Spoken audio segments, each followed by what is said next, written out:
I have video for you today of two guys who are really confident that they know a lot of different things and that they are right about whatever it is they choose to talk about. I'm talking about Bill Maher and NFL quarterback Aaron Rodgers. Now, this is a clip from, I believe this is Bill Maher's newish podcast. And to be very clear, I think Aaron Rodgers is not a bright guy, and he said a lot of really wacky things about COVID and other things. And I also find his entire worldview completely uninteresting. Bill Maher, on the other hand, sometimes does say things that I find prescient and compelling and accurate. But also Bill Maher, particularly when it comes to medical stuff. Like I remember when this is a really long time ago. I remember an episode of Bill Maher being interviewed by Larry King, the late Larry King. And Bill Maher took a position against aspirin by saying, why would you take aspirin? Your body is not in an aspirin deficient state. So why would aspirin ever be the thing to take? Which kind of misunderstands medication completely. So he's always been a little weird on medical stuff. Regardless, here is a clip of Bill Maher and Aaron Rodgers repeating some of the most tired lines about science sometimes is wrong, medicine sometimes is wrong. So therefore, the COVID conspiracy theorists should have been listened to just as much as everybody else. Let's jump right into this first clip. That's my problem with society today is why does everything have to be so bipartisan? Okay, now, first of all, Aaron Rodgers means partisan.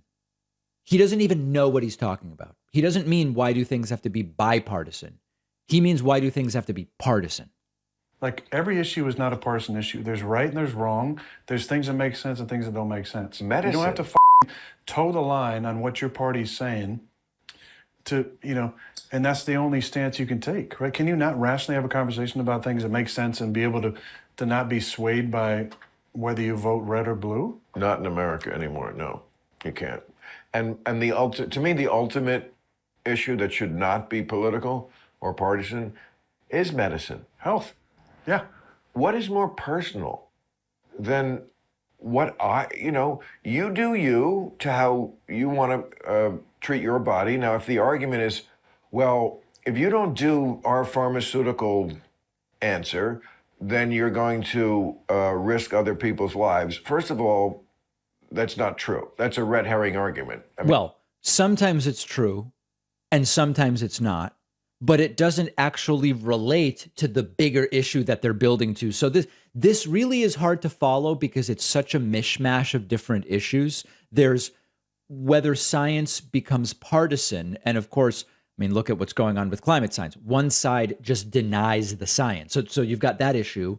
You then have issues of public health. You have issues of bodily autonomy, and they're just mixing everything together with a big dose of confidence. And what comes out is total nonsense. Maybe that's true with other things at other times, or with this before they knew that the vaccine does not prevent infection and does not prevent transferal. So now that we know it doesn't do either one of those things, it shouldn't matter what I do. So again, if you really want to have a nuanced conversation, this is not accurate. And I'm the first to tell you that there is this very big period in the sort of meat of the pandemic, at which point the variants that were floating around in public were predominantly not variants that were well handled by the original vaccines in terms of infection. That's absolutely true. Very early on, when the first vaccines came out, and you still had a variant out there that was much more similar to the original variant for which the vaccines were tailored, the ability to prevent infection was very high. And if you're not infected, you don't have anything to transmit. That was the case early on. As the variants diverged from the original more and more, the vaccine's ability to prevent infection and therefore transmission declined. And that's absolutely true. We now have this new vaccine that is tailored to Omicron. And it seems, although we still need more data, that the ability of that vaccine to prevent infection is higher. And of course, if you don't have an infection, you don't have anything to transmit. So the overarching broad statements about this don't really help anybody. but they're determined to moralize about it. And so they have to make such black and white statements. Okay, so that's first. But beyond that, what could be more personal than how I choose to treat my body? I mean, like Djokovic can't play. It's so annoying to me. I'm watching the U.S. Open now. Yeah, last night, Serena. Oh, I didn't see. She won? She lost last night. Oh. Oh, well. But the best player in the men's side can't play. And They're one of the most fit guys in the world. That's the Who's point. had COVID at least once, if not twice.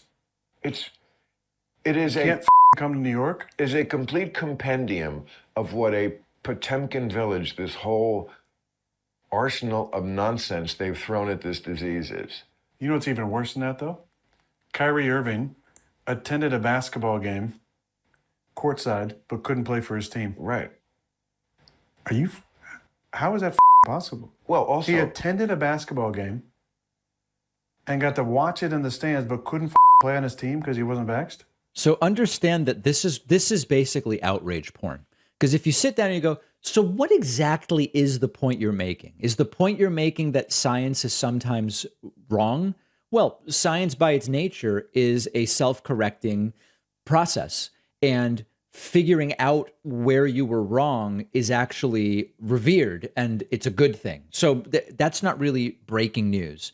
Is your argument that corporations don't have the right legally to require vaccination? Because they do. And so it's just a mishmash of stuff. It's sort of Herschel Walker-like in a way, more coherent, to just make people mad, but it's not exactly completely clear what they mean. Let's just look at one more clip from this. To me, the frightening thing was never the disease itself. The frightening thing was how much you could get people so quickly to change their way of life. Stay home, wear a mask, don't touch. It was altruistic at first. It's like, all right, Yeah, it'll of course. take 2 weeks to flatten the curve, right? And then just about every conspiracy theory came true. Vaccine mandates, vaccine passport. Now understand, this is again more outrage sowing, more fear. What does it mean that a conspiracy theory came true because there were vaccine mandates? We've had vaccine requirements in the United States going back at least to 1903 out of Cambridge, Massachusetts, if not even I believe Washington's army, right? So it's not a... What does he mean that it's a conspiracy theory that there were going to be vaccine mandates? We have all sorts of vaccine requirements. What does that even mean? But people hear it and they go, that's right. Aaron Rodgers is right and I should be furious. Right. And it turned into like away from doing your job to stop the spread to like lockdowns. And that's my whole problem. By the way, remember, nobody was locked down in the United States. It's an absurd statement to use. Now they'll go, well, it was effectively a lockdown because when everything's closed, most stuff didn't close. There was no lockdown. I grew up in a small town with very little cases up in Chico, California, but all the small businesses gone. I mean, our favorite restaurants in LA and New York and across the country, not just in big cities. Look, some crazy percentage will never open again. Yeah. And of course, that's absolutely true. And I think there are many criticisms, fair criticisms to make about how COVID was handled. There's no problem with that. But these mishmashes of so-called open and unfettered conversation, they're obviously, these are perfectly fine. I'm not saying anybody should be censored, but they just make people angry without even knowing what they're angry about. And that is exactly the way that this stuff works. Remember that on 9/19, Monday morning, we'll be doing the next David Pakman Show one-day membership special. Get on my mailing list at davidpakman.com to be notified of how to sign up. Imagine this scenario. You try logging into your email account to see that your password was changed a few hours ago, except you didn't do it. And then you get notifications of activity from your bank and from your credit cards, but you didn't do any of it. That is what identity theft is like. It can happen very quickly. And if you don't act fast, it can get worse. We've dealt with this at the David Pakman Show. You can find videos about it. And that's why I protect myself now using Aura.